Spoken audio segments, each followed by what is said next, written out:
High, আমার নাম প্রীতি আর আমি থাকি হাবড়াতে। আজকে তোমাদের দেখাবো বৃক্ষরোপণ। মানে আমার বাবু কিছু নিয়ে এসেছে টাইম ফুল গাছের ডাল। আর আমার বাবু গাছপালা লাগাতে অনেক বেশি ভালোবাসে। আমাদের বাড়িতে অনেক ফলমূল গাছ রয়েছে, যেগুলো কিন্তু পুরোটাই ক্রেডিট আমার বাবুর।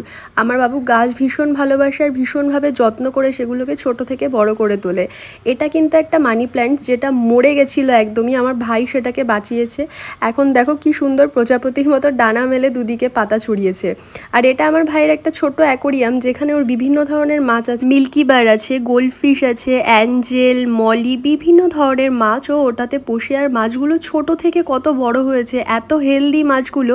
আমরা অ্যাকোরিয়ামে মাছ রাখলেও হয়তো ওরকমভাবে বাঁচাতে পারি না। যাই হোক, দেখো আমার টাইম ফুল গাছে কি সুন্দর ফুল হয়েছে। এই গাছকে তুমি যত জল খাওয়াতে পারবে, গাছ তোমাকে তত বেশি ফুল দেবে। এই গাছটা কিন্তু সিজনের গাছ নয়, এটা কিন্তু তুমি 12 মাস এটা থেকে ফুল পেতে পারো। তাহলে এখানেই ভিডিওটি শেষ করলাম, দেখা হবে অন্য কোনো একটি ভিডিওতে। বাই।